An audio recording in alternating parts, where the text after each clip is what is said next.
Bienvenido a tu podcast Hablemos de. Yo soy Carmen Santoyo.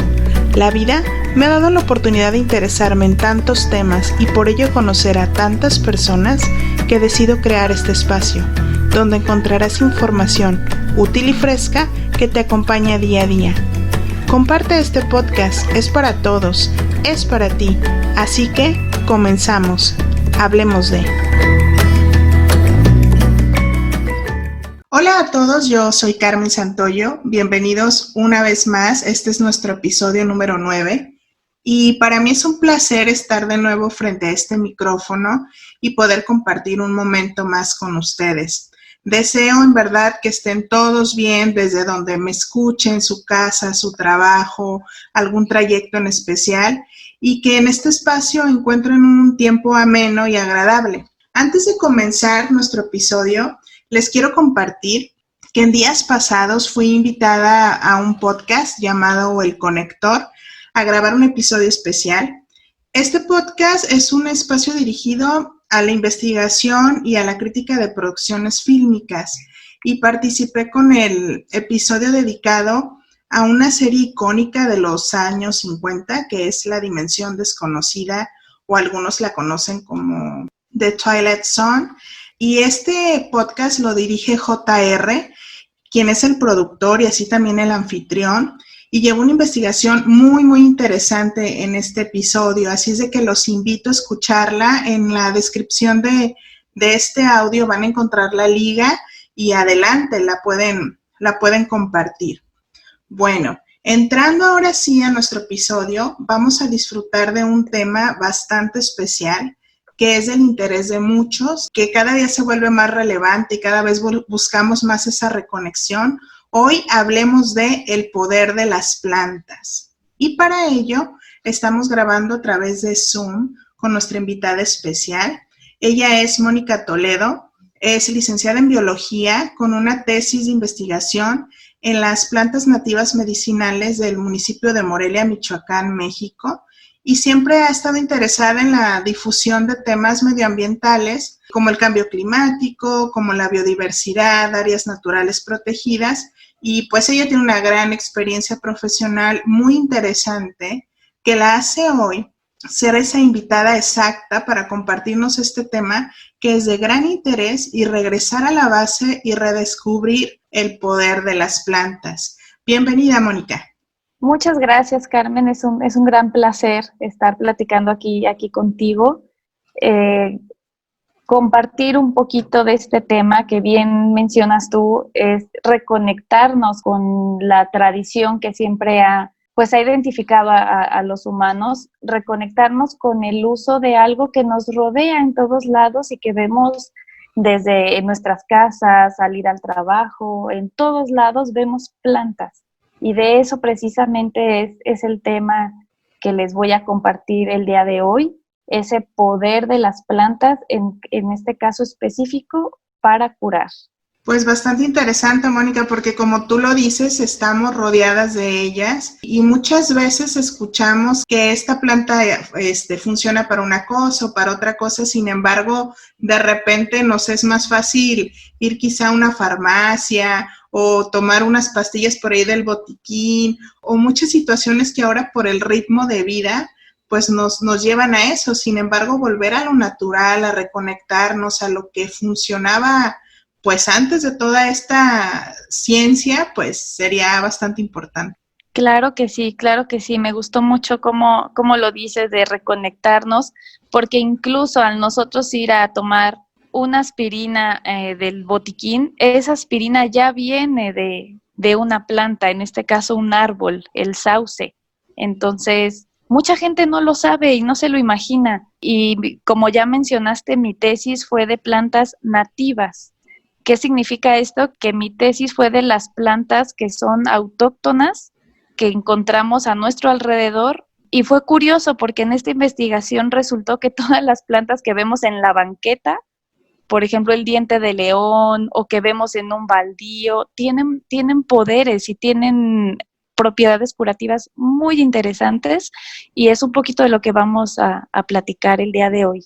Vamos a comenzar imaginando y volteando un poquito atrás al recordar todo lo que se trabajaba hace muchos, muchos, muchos años, pues en la historia del ser humano, ya sea pensar en la historia de México o en otros lados del mundo, pensemos en Europa, por ejemplo, en donde allá se iniciaron las primeras civilizaciones. Las plantas siempre han sido utilizadas y para muchos usos.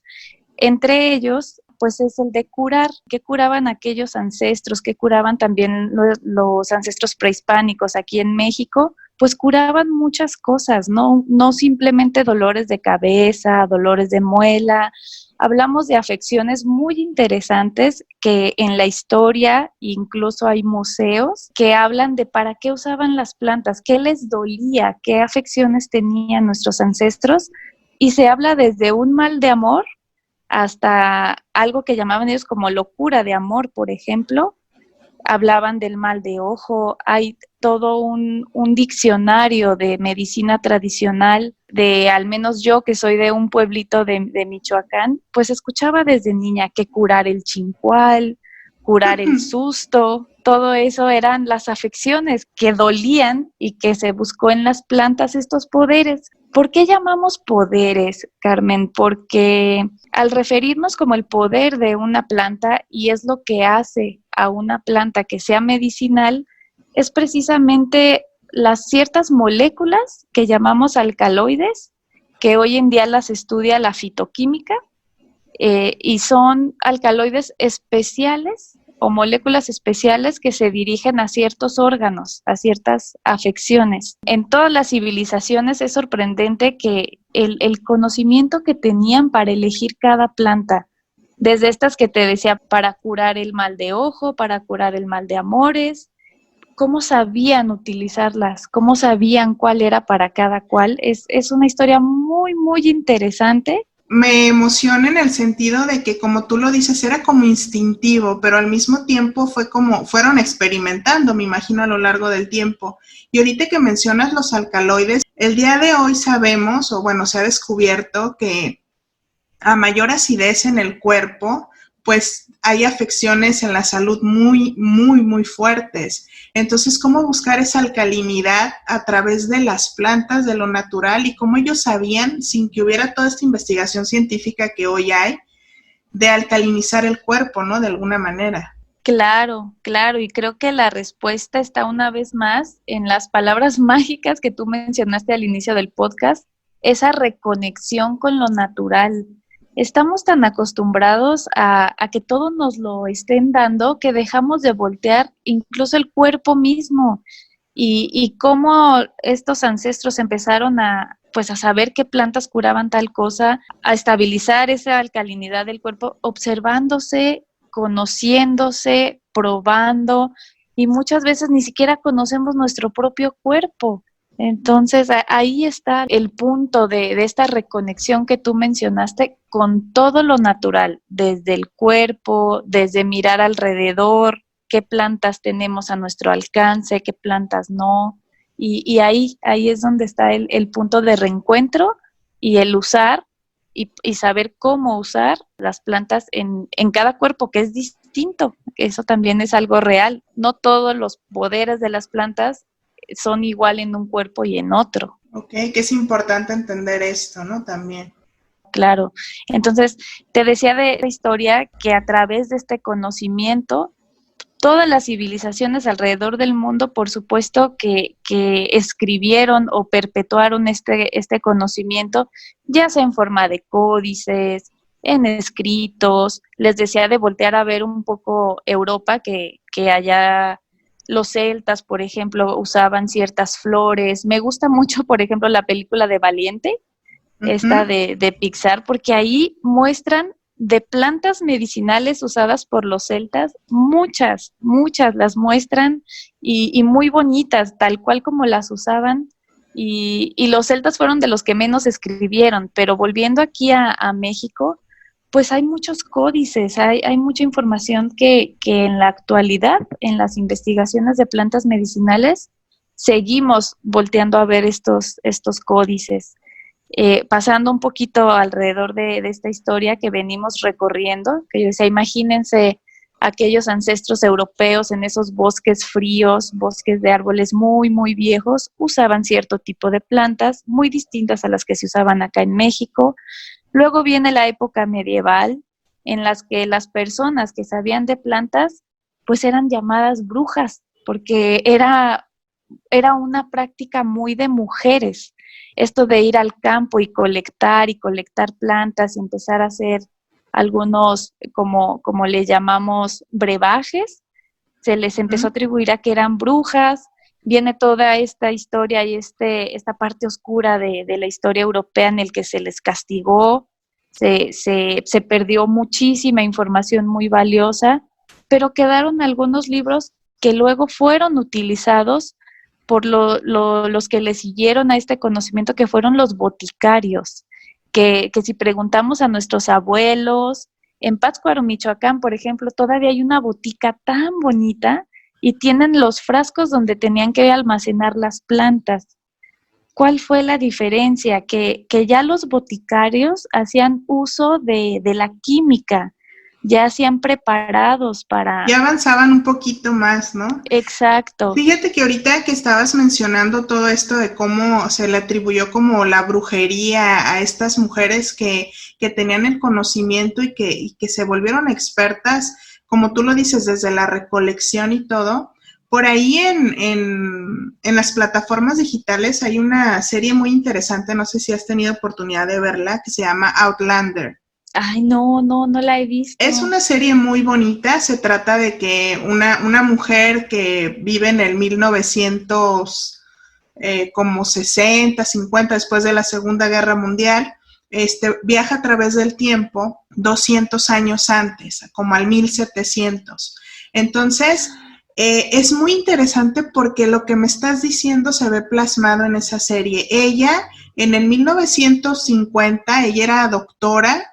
Ella más bien era como enfermera, fue enfermera en la Segunda Guerra Mundial y tenía mucha noción de la medicina, pero cuando vaya, pues tenía, por así decirlo, conocimientos de medicina muy avanzada para el 1700, ¿no? Uh-huh. Entonces de repente se ve enfrentada a que no existe la penicilina, no existe esto, y busca durante toda la historia volverse como a conectar a esta medicina que tú me hablas, esa medicina ancestral, esa medicina donde ella tenía que preparar y buscar las hierbas o las plantas exactas para curar lo que para ella en el 1960 se curaba quizá con una pastilla, por así decirlo. Claro. Entonces está bastante interesante, igual si la quieren por ahí ver, muy bonita la serie. Sí, gracias por la recomendación. Por supuesto que la voy a buscar. Me encanta. Yo creo que desde niña siempre me ha llamado la atención todo esto del poder de las plantas, de los frascos. Yo recuerdo que mi abuelito tenía una tienda de abarrotes en la que vendía también ciertos preparados, y ese sonido del chocar de los frascos de vidrio era para mí como que ¡wow! La farmacia. Unos color boticas. Café, ¿no? Como oscuros. Ajá, Sí, muy, muy bonito. Y pues sí, ahí empezó ya. De hecho, las raíces de la farmacología, pues es esto, las boticas, los boticarios. ¿Qué se usaba en aquellos tiempos? Pues tinturas, que más adelantito les voy a platicar estas distintas formas de preparar las plantas. Y como ejemplo de aquellos tiempos está el láudano. El láudano, creo que si les gustan las películas de época, las vamos a escuchar muy común. En libros, en todo lo que sea de historia, hablan del láudano. ¿Qué era el láudano? Era lo que los doctores recetaban para cualquier tipo de dolor, pero era muy, muy peligroso también porque es un extracto de opio mezclado con otro tipo de plantas y era somnífero. Hoy en día del opio se extrae lo que conocemos como morfina. Y al final es como el actual láudano, porque es para dolores, para mitigar el dolor. Solo que en aquellos tiempos, pues el láudano lo daban a diestra y siniestra y después hubo toda una serie de consecuencias, pero la base ahí sigue. Y la base es una planta, que es el opio, una planta también europea. Aquí en México tenemos el opio mexicano, que es el que crece incluso en las banquetas y en los baldíos. Son unas hojas verdes como un verde seco, llenos de espinas, con muchas espinas muy grandes y una florecita delgadita amarillita. Es una planta que se considera maleza y tiene látex. Pero sí, les digo, si ustedes quieren saber cómo es el opio de verdad, o la dormidera que le llaman, o esta flor del opio, vean ese chicalote y se parece mucho, nada más que esta es la versión mexicana. No. Esto que nos mencionas a mí me deja una sensación de que, bueno, la naturaleza es tan sabia que tú nos lo estás diciendo, o sea, el opio quizás en una región, en otro continente, y en México o en América es otro, sin embargo, o sea, la naturaleza tiene sus equivalentes, por así decirlo. Claro, totalmente cierto, Carmen. Sí, así pasa. Por eso les hablaba que cada civilización, así hayan estado o sigamos estando muy lejanas geográficamente, tenemos los equivalentes a muchas plantas y a muchos animales también. Y sí, así funciona. Lo importante es que todos ellos, todos nuestros ancestros, voltearon a ver qué es lo que tenían a su alrededor. En los recursos naturales encontraron la solución a muchos males. Y en México, ni se diga, México se caracteriza por desarrollar una herbolaria de las más complejas del mundo. Es otra de las cosas en las que nos tenemos que sentir muy, muy orgullosos. Tal vez México no seamos los primeros en el mundial o en las olimpiadas, pero en cuestión de herbolaria, en plantas, en reptiles, tenemos el primer lugar. Y esto lo notaron pues aquellos que llegaron a conquistar México, que fueron los españoles. Por supuesto que se sorprendieron de la magnitud de conocimiento que tenían nuestros ancestros, y fue que empezaron a escribir muchos libros. Existen muchos libros que fue a los que yo me fui cuando hice mi tesis. Tuve la gran oportunidad de que mi tesis la dirigieron botánicos pues muy de renombre de la UNAM, y me dieron la oportunidad de ver esos libros, de checar con el INAH, y fue tan bonito porque hay diccionarios de lo que decían los españoles. Ahorita recordé, por ejemplo, la guayaba. Decía, los indígenas usan una fruta que huele muy feo y está llena de semillas. Y pues ya, los botánicos dicen, creo que se refieren a la guayaba. O por las ilustraciones. Demasiado perfumada, ¿no? También. Demasiado perfumada, decían. Cuando llegan con esa fruta, el olor impregna todo el lugar. Y después se dieron cuenta pues, que por supuesto que la guayaba se da. Hay muchas guayabas en tiempos de frío, cuando viene la gripe. Entonces el comer guayaba ayuda mucho a prevenir gripes. Y ya con este repaso un poquito histórico y ya aquí en México, pues vámonos a la actualidad. En la actualidad, ahora sí ya nos remontamos y nos imaginamos en el día cotidiano, en el hoy, que todos escuchamos hablar de plantas medicinales, que la herbolaria, vienen opiniones de todo tipo, porque al menos a mi alrededor yo escucho que dicen, ay, eso no sirve, eso es de charlatanes, o muchas preguntas durante mi tesis y alrededor de mi vida profesional, pues soy alguien que usa mucho las plantas medicinales. La pregunta siempre es, ¿y si sirven? ¿Y realmente curan? ¿Y qué es lo que respondo? Por supuesto que sirven, por supuesto que las plantas tienen, y ahorita como ha avanzado la ciencia, hay fitoquímicos que son usados en muchas medicinas y nosotros no nos damos cuenta.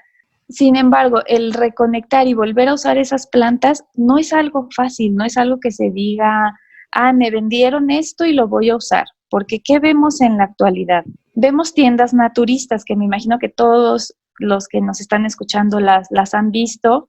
Vemos cápsulas, vemos cómo se ha desvirtuado un poquito este poder de las plantas hacia que te hacen adelgazar, que te hacen esto. Y eso es lo que yo creo que ha quitado el interés del verdadero poder de las plantas. ¿Qué es lo primero y lo que yo les digo?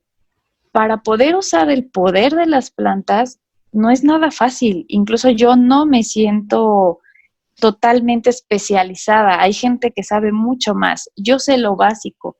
¿Y qué es? Pues saber usarlas, saber qué parte de las plantas, saber cómo usar esa parte de las plantas. Obviamente algunos se usa corteza, de otros se usa la flor. Y algo muy, muy, muy importante es saber que todas las plantas son tóxicas, que todas las plantas pueden causar efectos secundarios. Y ahí es donde hay que tener mucho cuidado. Casi todas las tesis, casi toda la investigación siempre va a tener esta advertencia al inicio de las páginas. Tener siempre mucho cuidado con qué plantas se está trabajando. Hay gente que piensa que cualquier té le va a servir y a veces puede ser contraproducente. Y como lo dijiste al principio, cada organismo y cada cuerpo es diferente. Entonces, quizá a mí no me hace nada una planta, pero a ti te pasa una reacción muy fuerte.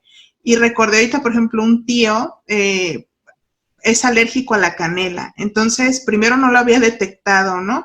Y de repente le empezaba como una urticaria al comer ciertas cosas. Y tú dices, ¿cómo le va a hacer daño la canela, no? Pero se pone muy mal. Entonces, claro.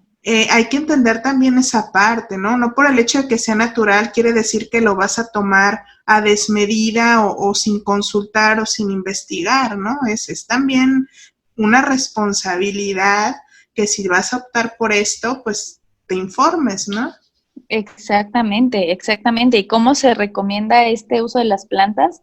Pues así como medidas y medicina alternativa. Obviamente siempre consultar a un médico y saber que hay medicinas que no puedes sustituir.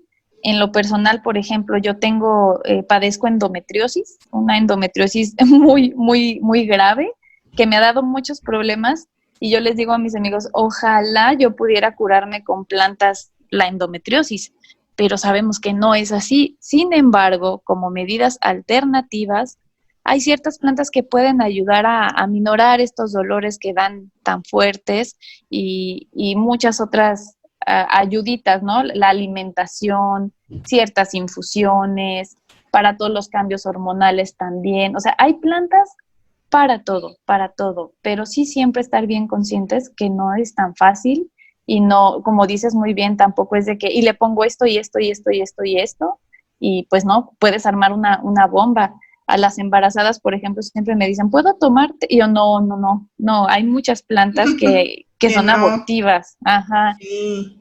Sí, entonces no tomes té de eso. O a los niños tampoco hay que darles muchos tipos de té. El más noble es la manzanilla. La manzanilla sí es muy noble, pero aún así hay que ir cuidando la dosis. En cuanto se pinte el agua, retira la flor y esa es la que van a usar. Lo más fácil es la infusión, que no sé si sepas cómo es una infusión o cómo te imaginas. Es como bueno, yo imagino que son los tés, ¿no? El agua caliente, pones la planta y un momentito y ya luego hay que retirarla. Yo pienso que eso es una infusión. Sin embargo, claro. ¿Tú me puedes corregir? Sí.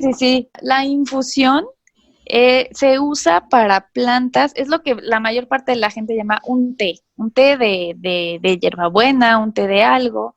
Las infusiones se usan para plantas o partes de la planta muy delgaditas, que si vas a usar la flor, en el caso del gordolobo para la tos, que si vas a usar este ejemplo de la hierbabuena, otra flor es la manzanilla, y sí, aquí también radica el hecho de que la gente luego no crea en el poder de las plantas porque las desnaturalizan. A veces todo mundo hierve el agua con todo y la planta y le das en la torre a las propiedades, las desnaturalizas y ya no tienes nada. Es como las verduras recocidas, ¿no? Que matan claro. los nutrientes de la verdura. Entonces estoy entendiendo que eso también pasa con las plantas, o sea, pues les quito todo lo bueno que me pudieron aportar, ¿no?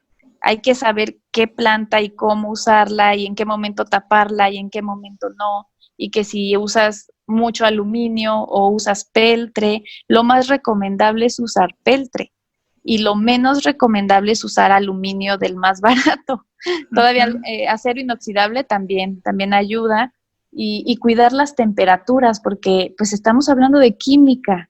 Entonces a veces si tú pones a servir mucho el agua y el recipiente es de estos aluminios muy baratos, también descompones a la planta. Por eso en las tiendas naturistas, obviamente yo sí compro en las que conozco cómo tienen sus métodos de preparación, porque muchas veces lo hacen de manera pues tan industrial que no sabemos, no estamos seguras de si nos están dando verdaderamente las propiedades exactas. Y por ejemplo, ahorita que mencionas, o sea, de cómo viene pues la planta o de dónde, yo me imaginé estos sobrecitos de tés que venden, ya están industrializados en cualquier supermercado, ya no digo las tiendas naturistas, que también en tiendas naturistas venden cajitas con bolsitas de té. ¿Qué es lo más recomendable? O sea, ¿realmente funcionan estos tés? Yo me imagino que está deshidratada la planta para poder estar en la bolsita, ¿no? Claro, eso es también a lo que iba, y es que sí, son confiables. De hecho, las marcas más reconocidas y de las que vemos en los supermercados exigen un poco de más calidad al comerciante de plantas, y estas sí se recomiendan. Y qué bueno que tocas el tema de estos sobrecitos y de usar la planta seca, porque mucha gente también compra plantas frescas en los mercados y las deja en el sol a secarse y pierden las propiedades cuando las dejas en el sol. Lo más recomendable es que la planta la hagas como un ramito, la pongas boca abajo en cualquier lazo o cordel, y a la sombra, secar a la sombra es lo más importante para que no pierdan las propiedades. Desde ahí empiezas tú a garantizar una buena infusión. Me estás dando un curso donde yo estoy impactada porque creo que he hecho todo mal, o sea, o yo quizá creo que muchos hacemos todo mal en las en un inicio. sí, quizá en las generaciones de mi familia, porque pues claro que esta tradición del herbolar y que por mi abuelita, por ejemplo, es mucho del tecito de hierbabuena y siempre tiene orégano fresco en su jardín para las comidas y no sé, muchas cosas, la menta, la hierbabuena. Yo la verdad confieso que yo aprendí a secar las plantas al sol. Ay. Entonces digo, ay, esa es la Mira. sombra. Y se me viene a la mente la serie que te menciono, porque Sí. hay escenas donde tienen, como tú dices, los ramitos boca abajo, colgados por toda esa tiendita o como un consultorio que tenían con brebajes y todo, pero tenían muchas plantas así como tú lo estás diciendo. Sí me puedo hacer un té, por ejemplo, de hierbabuena seca, siempre y cuando haya sido a la sombra. Sí, te digo, cada planta es distinta y cada planta tiene sus alcaloides de los que hablábamos al inicio, pues de maneras distintas, son moléculas distintas. Con la hierbabuena no hay tanto problema, pero de manera general, lo más importante es que tú tengas, qué bonito que tu abuelita y todo eso tengan esta cultura de tener tus plantas en el jardín, es cortarlas, secarlas, como te digo, y tenerlas ahí para usarlas rápidamente. Que también hay otras infusiones muy ricas, tan solo para el agua, hay un agua de pepino con chía y ponerle las hojitas frescas de la hierbabuena, y Muy para rica, usos más sí. culinarios, pues usas la planta en fresco. O los chiqueadores, no sé si recuerdan, o estas hojitas que se usaban para calmar los dolores de cabeza y que se ponían en la sien. Eran muy comunes esas imágenes en esas películas del cine de oro mexicano, ¿no? Sí, que se ponían sí. la plantita aquí en las sienes. ¿Qué plantas se ponían? Principalmente una plantita que nosotros ahorita es parecida a la que nosotros conocemos hoy en día como vaporrup. Es una planta gruesa, una hoja gruesa. Es una planta como con mucha agua dentro que permite que se pegue. Usaban también la ruda. La ruda se usa también para las migrañas. Y aquí es otro tipo de preparación, más que otro uso. El uso de las plantas es que para el dolor de cabeza, que para el dolor de estómago, y el modo de preparación cambia. Entonces, el modo de preparación, hay algo que se llama macerar o emplastos, que es aplastar la planta, y al aplastarla suelta cierta savia, y con esa savia se pega en las sienes, y era de las más usadas. Entonces estoy entendiendo que ahorita nos empezaste a hablar de las infusiones, que son como los tés, pero ya este proceso de macerar ya es diferente, podríamos decir que es como otro tópico, ¿no? Como ya no se ingiere, por así decirlo. Exactamente, y es que una planta puede tener estos alcaloides muy concentrados en las hojas, o muy concentrados en las flores o en las semillas, es distinto y la manera de preparar cada parte de la planta pues cambia para que te pueda funcionar. Les explicaba el primero que es esta infusión. ¿Cómo se hace? Poner a hervir el agua, deja que hierva y se apaga el fuego. Es muy importante apagar el fuego cuando el agua ya hirvió y colocar la planta. Y es cuando yo les decía, en cuanto empiezan a ver que ya se pintó, una dosis baja es, en cuanto se pinte, retirarla. Otra dosis, pues ya es, digamos que se deja, lo ideal son 5 minutos. 5 minutos la planta ahí, se retira la planta y ese es el agua que se va a tomar. Se recomienda, cuando apagas el fuego y pones la planta, tapar con un plato que no sea plástico, sino de porcelana o de cerámica. Esto permite que el vapor no cambie las propiedades de las plantas. A ver, yo te tengo una pregunta. Es muy dado que este tipo de bebidas las endulzamos, muchos, no digo que todos, muchas personas las endulzan. Al yo agregarle azúcar, ¿pierde alguna propiedad la infusión o no? No pierde. Simplemente, como tal las pierde, no, pero sí las modifica. Lo recomendable es no usar azúcar, endulzar, o usar un poco de miel. De miel de agave, de miel de abeja, ¿y por qué le ponen azúcar? Porque hay mucha gente que no les gusta el sabor herbal. Y entiendo, hay unas plantas, por ejemplo, la valeriana, que se usa para dormir, es un potentísimo somnífero, sabe horrible, de verdad, sabe horrible. Yo de la valeriana uso las gotitas, uso tintura, porque la verdad yo no me atrevo a tomar un té de valeriana, es muy, muy fuerte, y por eso usan el azúcar, pero realmente no es necesario para ciertas plantas. Bueno, ir acostumbrando al paladar quizá. Claro.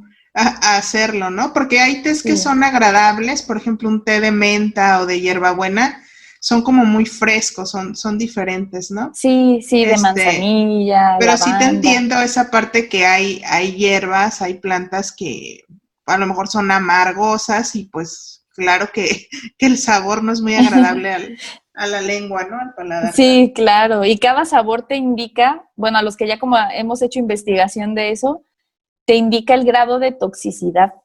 Por ejemplo, alguien huele la ruda y huele así, tiene un olor bien, bien fuerte, y un té de ruda, porque sí se usa, es abortivo, pero tiene otros usos y sabe amarguísima. Entonces, entre más amargo es un poco más tóxico. Sí reconozco que la ruda nada más la tocas tantito y te perfuma la mano y traes el olor y no te lo puedes... Sí, no, hombre, cuando yo estaba haciendo mi tesis, yo estudié en Guadalajara y mi tesis la estaba haciendo en la UNAM Campus Morelia. Entonces viajaba mucho de Guadalajara a Morelia, y pues viajaba con mis plantas medicinales. Y la gente me volteaba a ver así porque viajaba a veces con mucha ruda y me imagino que en el autobús les hartaba el olor y sí me volteaban a ver así como que ¿qué traerá? Y pues era como, ahí viene la hierbera y no sé qué, pero otras de un olor tan dulce y tan rico. Tan agradable. Sí, muy agradables. Entonces, eso te va dando también una idea de para qué es cada planta. Por ejemplo, la lavanda, los azares, tienen un olor tan rico y se usan precisamente para tranquilizar. Entonces, ahorita que nos dices del olor y la toxicidad, va relacionado como si huele fuerte en el sentido como repulsivo, es más tóxica a un olor fuerte. Por ejemplo, la lavanda huele muy fuerte, pero es un olor agradable. Exacto. Entonces, la toxicidad sí va en base a si es como agradable o no. Sí va de la mano, sin embargo, no es algo general. Okay. En biología y en la naturaleza, este tipo de reglas no existe. Todos los maestros en biología siempre dicen, siempre hay una excepción. Entonces, no es una regla general, pero sí es lo más común. Okay. Sí es como que para darse un poco de idea. Y pues esa es la infusión. La infusión es esa que les acabo de relatar. Otro modo de uso son, por ejemplo, las cortezas. Eso se usan de manera de cocimiento. El cocimiento, no sé qué te imagines cuando digo, esta la pones a cocer. Me imagino que es como hervirla mucho más tiempo. no sé. Sí, exactamente. Y a corteza, como ¿a qué te refieres? Yo me imagino la canela, sin embargo me imagino que hay otras, ¿no? Sí, la canela, el tepescohuite, hay infinidad de árboles que se usan en la medicina, que palo santo, palo de víbora, hay muchos, y eso es también para la gente que luego sí hicimos investigación con eso, los nombres comunes en cierto mercado le dicen de una manera, te vas a otro mercado y le dicen de otra, y es ahí donde entra la ciencia. Y la ciencia actual, pues, y en la etnobotánica, esto fue lo que nos dedicamos, a darles esa identidad a cada planta. Es decir, este es el palo santo, este es tal, y el nombre científico es tal, y la información está aquí. Hay una página que les recomiendo mucho, que es la Biblioteca de la Medicina Tradicional. Ahí es todo un compendio junto con el IMSS, porque el IMSS tiene un centro de investigaciones en plantas medicinales. Y ahí bastante interesante. Sí, está muy interesante. Y ahí se congrega esta información. Entonces ahí ya ves qué planta es, tiene todos los nombres comunes de todos lados. ¿Puedes repetir la página para que la consultemos? Sí, es la Biblioteca de la Medicina Tradicional. Ok, perfecto. Para tenerla en cuenta ya la ponemos en el buscador y podemos encontrar esta información. Y ahí sí viene foto, vienen todos los nombres, viene fitoquímica, vienen mucho el tipo de uso, donde la encuentras, viene mucha información. Y bueno, respecto al cocimiento es ese, las plantas o las cortezas, las partes más duras de las plantas, que normalmente son los árboles, o la valeriana. Digo, la valeriana es como una cortecita que huele muy feo y se usa en cocimiento. Otro modo de preparación son las tinturas, que son ya preparados alcohólicos, que es estas botellas de las que hablábamos, tiene que ser siempre una botella ámbar, tiene que ser una botella oscura. Por eso las cervezas vienen en botellas de ese color, porque ese cristal permite que la luz del sol no descomponga ciertas sustancias. Ok. Entonces, si alguien quiere preparar una tintura, ahí los alcaloides se conservan mejor y es más fuerte, es más tóxico, por eso se usa con gotitas. ¿Y esas sí se pueden ingerir? Sí se pueden ingerir. Digo, muy diluidas, me imagino, ¿verdad? No, claro. No le vas a dar el trago a la botella tampoco. No, eso es muy peligroso, Okay. Sí, hay jabones, hay pomadas, champús, son otros modos de preparación, pero los más comunes son eso, saber diferenciar entre hacer una buena infusión y un cocimiento, para que no... Pues a mí, te voy a comprometer, a mí me encantaría porque ahorita lo estamos viendo como a grandes rasgos, como que en episodios futuros podamos como platicar como alguna tintura o alguna infusión, o como los básicos que podemos tener en nuestra casa, que quizá son más seguros, por así decirlo, y le podemos dar un uso muy bueno, pues, y reconectarnos, ¿no? Sí, claro que sí, porque son plantitas incluso que se dan muy fácil. En todos los jardines los podemos tener y todos podemos tener esa preparación. En mi caso personal o particular, yo siempre, y a mí me relaja mucho estar secando mis plantitas y luego hago mis frasquitos y los regalo. Fui madrina cuando se usaba eso de las fiestas y no había pandemias. Exacto. En aquellos tiempos me tocó ser madrina y de recuerditos dije, pues, ¿qué daré? Y volteé a ver mi alacena donde tengo todas las plantas y dije, voy a dar frasquitos de preparados. Di para la gripe, di para dolores de cabeza y relajantes. Y todas las señoras así de, ¡ay, qué bonito! La verdad se me hace una excelente idea, porque yo te voy a hacer aquí una confesión en este micrófono. Sí. Yo soy una persona muy práctica. Entonces, por ejemplo, cuando yo voy a una fiesta y me dan esos recuerditos, para mí, o sea, si no tienen una función, como que me estreso. Como que digo, oye, ¿esto dónde lo voy a poner o qué le hago, no? Entonces, cuando me das algo práctico, o sea, me enamoro. Y la verdad, si yo hubiera recibido eso como un recuerdo de, no sé, que fue un bautizo, primera comunión, exacto, lo que fue sea, un bautizo. Ajá. yo hubiera estado fascinada, o sea, me hubiera ido como con un gran regalo de esa Ay, fiesta, qué ¿no? bonito. Sí, sí, sí, pues toda la gente así de, ay, ya llegó. Les repito, yo soy de un pueblito muy pequeño de aquí de Michoacán y pues siempre he sido así como que, ay, es que esa muchacha es medio extraña. Y sí, los recuerditos pues eran esos frascos adornados muy bonitos, yo no los adorné, pero con la etiquetita así como antigua y incluso hasta mi mamá me ayudó si, no recuerdo ahorita cómo era, pero si mal tú te sientes, un té tomar debes, algo así, le hicimos unas frases Ay, qué y bonito, la pues sí, verdad. sí, es muy relajante. Yo creo que todos podríamos hacer eso, tener nuestros frasquitos básicos y claro, pues si quieres Exacto. en otra plática les platico cuáles, cómo Y se me y ocurre, por cuáles se ejemplo, combinan. ir preparando para Navidad. Quizá puedes dar unas canastitas a tus Ay, familiares, sí. amigos, con así 3, 4 cositas. Muy interesante, la verdad. A mí eso me emociona demasiado. Sí, es muy bonito, es muy bonito. Sí, sí, sí. Sí, pues con las más comunes, que así ahorita a grandes rasgos las menciono, y las recomendaciones, también doy a veces cursos en escuelas, sobre todo de esto, de hacer una farmacia viviente, así la llamamos. Una farmacia viviente es, pues, una jardinera, lo que tú quieras destinar a tener las plantas básicas. ¿Y cuáles son las básicas? Pues las de las dolencias más comunes, que del aparato digestivo, que para la gripa, que para el ajo, por ejemplo, para las bacterias y las gripes, y las de las enfermedades respiratorias, que son estos frascos que te acabo de comentar, que fueron las que tuvieron mucho éxito. Ya después mucha gente me decía, oye, ¿tienes frascos de plantas para la gripa? Y yo, pues no los comercializo, pero no es mala idea. Lo puedes Y, comenzar a hacer. ajá, sí, sí, sí. ¿Y cuáles son?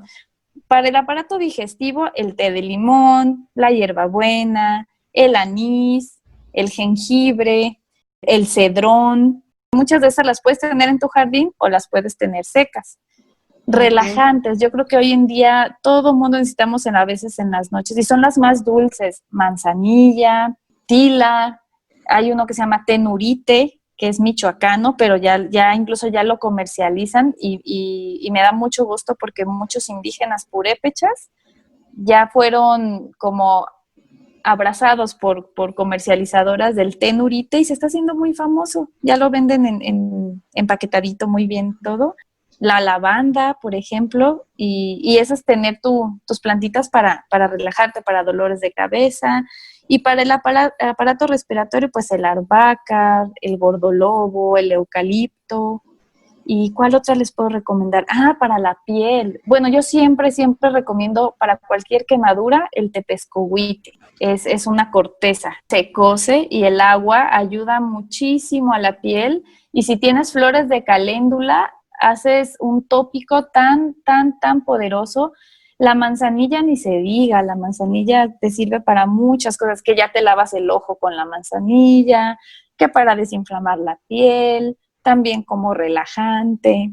La manzanilla se puede merecer hasta 1 hora, por todas las propiedades que puede tener y lo que puede significar, ¿no? Sí, sí, son como que de las plantas más bondadosas.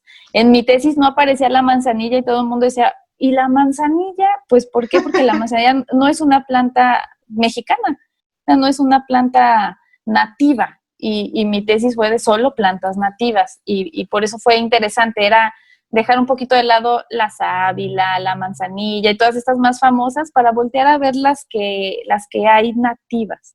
Y ese también podríamos hacer otro programa de las plantas nativas porque se dan muy fácil, les digo que hasta en las banquetas Sí, las bastante encontramos. interesante que quizá las arrancamos y resulta que era la Sí, planta que necesitábamos para esa dolencia o esa situación en la piel o no tengo idea, pues, sí, sí, sí, ¿qué sí, puede eso ser? pasa. Y pues esas son las recomendaciones.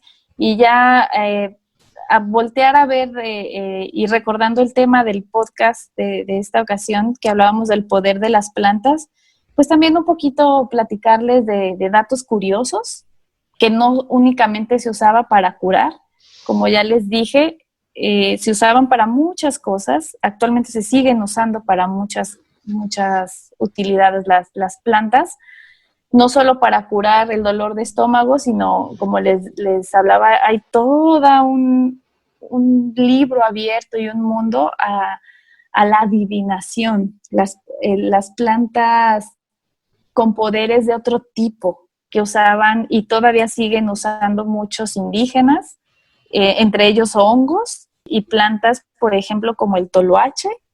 Siempre cuento una anécdota que luego a la gente le causa mucha curiosidad, porque el toloache es una planta, es una maleza que vemos en los baldíos, que vemos en cualquier lugar nos podemos encontrar toloache, y siempre que digo, mira, una planta de toloache, pues viene la historia, ¿no? De qué es el toloache. Está dentro del grupo de las plantas psicoactivas, se le llama científicamente, que quiere decir pues que tienen una acción en la psique, en el cerebro. Aquí se engloban las plantas alucinógenas, se engloban las plantas delirógenas y todo este mundo de plantas mágicas, entre ellas el toloache. El toloache es una planta mexicana que todos podemos atribuir el toloache a enamorar gente, ¿no? Para eso dicen que se usa. Existe como ese mito, ¿no? Esa historia. Sí, de que lo traen toloachado y todo eso. Pues, ¿qué crees? Que mucha gente hasta la época actual lo sigue usando para eso. Si yo te contara la cantidad de mujeres que nos platicaron cómo usaban el toloache, a pesar de que mi directora de tesis y yo les decíamos, señora, es un delito, es una planta mortal, es una planta tóxica, es una planta que, como yo les decía, que la planta va guardando los alcaloides en diferentes partes. La flor del toloache es la menos tóxica, pero es tóxica. Y la parte mortal del toloache pues se encuentra en las semillas y es un delito usar ese tipo de plantas y la gente las usa porque todavía en la cultura mexicana, y eso también da para otro programa, de todas las anécdotas y de en la actualidad cómo los usan, porque hay como dos caminos. Está este camino que te acabo de contar tan bonito de usar las plantas para medicina, pero también hay otros caminos que realmente se usan, que en la santería, que que se ha distorsionado, ¿no? Que se ha distorsionado. Ese mundo está lejos de lo que nosotros hablábamos, de esa conexión con la tierra, esa conexión con lo natural, porque pues somos seres vivos y estamos conectados al planeta y somos parte del todo, ¿no?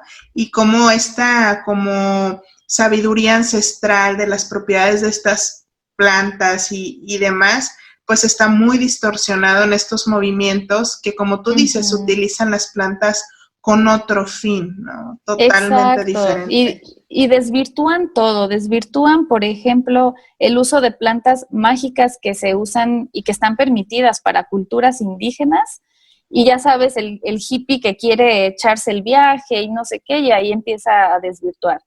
El toloache y todo esto que te digo que está en los códices y tiene, porque el toloache incluso la flor es para el asma. Ok. Fumada. ¿Y qué es lo que hacen ahora? Que usan la flor, y yo escuché, se los juro que yo escuché y a mí me constaba una señora que le decía a su nuera que entoloachara al hijo, que ella tenía la famosa agua de calzón. Es una mezcla de toloache con damiana, con otras plantas afrodisíacas. ¿Y qué es lo que ocurre? Ya ves que la frase es, lo trae bien menso, a lo mejor lo entoloachó. Pues claro, porque el toloache, como ya se los dije, es muy tóxico y daña el cerebro. Realmente los deja con parálisis o los deja sin poder hablar, o van perdiendo memoria. O sea, es grave, y llegamos a ver hombres así que prácticamente decíamos mi directora y yo, híjole, es que le están dando dosis muy fuertes. Usan la flor y usan las hojas, pero en algún momento que usen otra parte de la planta los puede matar. Sí, y hay que tener conciencia que El utilizar las plantas o cualquier otra cosa, puede ser una droga ya diferente, ya no tanto así la ramita y la plantita, para esos fines, pues realmente está totalmente distorsionado y lo que quieres es otra cosa, ¿no? Entonces, como Claro. dices, conectarnos con lo natural, con lo que sí vale la pena conocer, vale el esfuerzo conocer y alejarnos un poquito de esos mitos y tener conciencia de que hay que conocer las cosas, pues no te puedes tomar el té nomás porque te dijeron que era bueno, o sea, hay que investigarlo un poquito más. Uh-huh. Claro, claro, claro. Investigar y siempre usar un té y cualquier planta con el conocimiento que lo amerita, pues no a la ligera. No a la ligera, sí, sí hay que cuidar mucho, porque si es todo un mundo de remedios y de muchas otras cosas, ni hablar también de este otro lado de la santería y la brujería, que usan mucho el pirul para las limpias. Sí, es cierto, pues, ¿no? Sí, sí, muchos otros usos de que ahorita nada más menciono así como curiosidades. Y si a alguien le gusta mucho esto de usar plantas medicinales, pues usar las básicas y usar lo que te sea, las que ya sabemos que van a funcionar, usarlas bien, y creo que ya con eso tienes un gran avance en secarla bien, en usarla bien, en hacer la infusión correcta. A veces no hay por qué estar experimentando tantas cosas si no tienes la asesoría de alguien especializado. Sí, que te pueda guiar, ¿no? Y yo creo Sí. que hoy nos diste así como una pincelada donde sinceramente yo siento que nos dejaste 1000 colores que quisiéramos quizá investigar uno a uno, y yo pienso que da para más y aquí te estoy comprometiendo en el micrófono a regresar y guiarnos un poquito más. Invito a todo el público a que nos escriban y nos digan qué es lo que quieren escuchar, sobre qué les interesaría más, porque este tema se puede ir hacia muchas aristas, ¿no? Claro, sí, sí, sí. Por ahí también hablamos de las drogas, pero una otra pincelada leve y no es una planta, es un hongo, pero es lo que llaman el LSD, que mucha gente acá, todos los colores psicodélicos del movimiento hippie viene del LSD y viene pues de un hongo, de un honguito en el centeno, en un cereal. ¿Y a dónde voy a eso? A que en la actualidad ese LSD o esas propiedades son usadas. Vi una investigación bastante interesante que lo empiezan a usar en medicina psiquiátrica y hay una investigación en la que se les administra a pacientes con cáncer terminal o con enfermedades terminales que con la dosis adecuada y manejada por especialistas, investigadores y psiquiatras especializados, les ayudan a irse en paz. Y se me hizo un uso tan bonito porque ya ellos saben que están en una enfermedad terminal. Incluso hay un documental que les prometo que se los busco. Y van siguiendo pues los últimos días de una enferma de cáncer y ella tenía ansiedad y angustia porque sabía que se iba a morir. Y al administrarle este tipo de sustancias, se fue en paz y ella decía, es que ya me siento bien y me quiero ir dejando a mi familia tranquilas de que me voy contenta. Y dije, wow, fíjate cómo si lo llevan hacia buena administración en esto de la medicina del dolor, que son las medicinas ya para pacientes terminales, pues te da un muy buen uso y muy lindo. Pero una vez más son los poderes de las plantas que hay que saber administrar.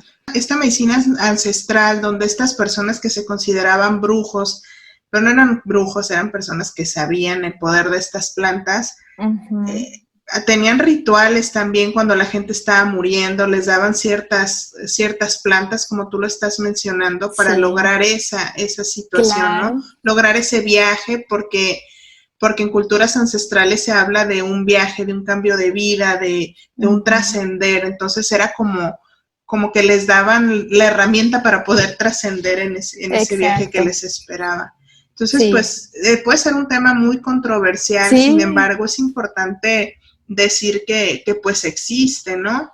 Y que quizá nosotros podemos escuchar este podcast o cualquier programa y quizá no vamos a estar de acuerdo con muchas cosas. Sin embargo, quedarnos con lo que nos funciona, con lo que es para nosotros y lo demás soltarlo, ¿no? Quedarnos con lo que dices, ¿no? Quedarnos con lo que está a nuestro alcance, exacto, dentro de nuestros conocimientos y sacar esta parte noble que fue con la que iniciamos el podcast, volver a reconectar con lo que tienes en tu jardín, con lo que tienes en tus macetas, con lo que tienes cerca, sí, y que sea legal y que sea pues algo, porque alguien puede tener en sus macetas otro tipo de plantas, ¿verdad? Pero ya están en otra línea, en otro grupo ya distinto, que desvirtúa lo que realmente se busca con el uso de las plantas medicinales de manera cotidiana. Ay, Mónica, pues a mí me encantó tenerte en este episodio y pues pudiéramos seguir y platicar de muchas cosas más y como tú lo dices, anécdotas. Me gustaría mucho que les dieras un mensaje a toda la audiencia. ¿Qué es lo que te gustaría rescatar para ellos y que tomaran en cuenta? Claro que sí. ¿Qué rescato? Primeramente, con lo que iniciamos la charla de hoy, reconectar, conocer nuestro cuerpo, saber qué duele, qué no duele, cómo duele, saber qué tenemos ya naturalmente y por supuesto que promover el uso de las plantas, como ya les dije, sí funcionan como alternativa, como medicamentos alternativos de primer momento y quedarnos también con lo que les decía de que es muy importante tener un buen conocimiento de las plantas porque todas son tóxicas, todas pueden tener algo contraproducente. Una vez más, los invito a poder prepararse su infusión de manzanilla con lavanda, a tener estas plantas básicas en su alacena y seguir promoviendo esto porque es promover el uso que les daban nuestros ancestros. Exacto. Mónica, ¿tienes redes sociales donde nuestro público te puede encontrar, donde quizás se pueden acercar a ti? Sí, hace tiempo que ya no me da la vida para escribir, pero ya voy a volver a escribir en un blog en Facebook. Se llama Sapiencia Blog, se escribe Sapientia, es sabiduría en latín. Y ahí me encuentran en Facebook como Sapientia Blog, e incluso ahí hablo de muchas plantas y de plantas y de curiosidades, que por qué la cebolla hace llorar, este tipo de preguntas cotidianas que mis amigos me hacen y las escribo ahí. Está en Facebook y está en Instagram. Ah, perfecto. Pues te vamos a seguir porque creo que tienes mucho que compartir y nosotros mucho que aprender. Agradezco infinitamente tu participación y pues también esa sed y esas ganas que tienes de compartir y de mostrarle a todos que en la naturaleza está muchas veces la respuesta. Claro, sí, quiero concluir con esa frase. Muchas gracias, Carmen, porque es lo que siempre les digo. Actualmente trabajo en agricultura y veo cuántos agroquímicos quieren poner y les digo, volteen a ver la naturaleza, ahí está la respuesta. Ahí encontramos la respuesta a muchas problemáticas que nos aquejan. Y pues muchas gracias, Carmen, les agradezco a los que se dieron el tiempo de escucharnos, de escuchar este programa. Me despido desde este pueblito que se llama Numarán, Michoacán, y los espero en mis redes sociales. Si no encuentran el Sapiencia, búsquenme como Mona Toledo en Instagram y los espero ahí. Muchísimas gracias. A ti, Mónica, fue un placer. Este fue nuestro episodio número 9, El Poder de las Plantas. Sigan a Mónica en sus redes sociales. Nos vemos a través de Facebook e Instagram. Vienen invitados increíbles como ha sido Mónica el día de hoy y vienen sorpresas que en verdad sé que les van a gustar. Yo soy Carmen Santoyo. Fue un placer. Hasta la próxima. Este es un episodio más de Hablemos de. Interesante, ¿no? Síguenos en redes sociales y suscríbete a la plataforma donde prefieres escucharnos. Recuerda, Hablemos de con Carmen Santoyo. Hasta la próxima.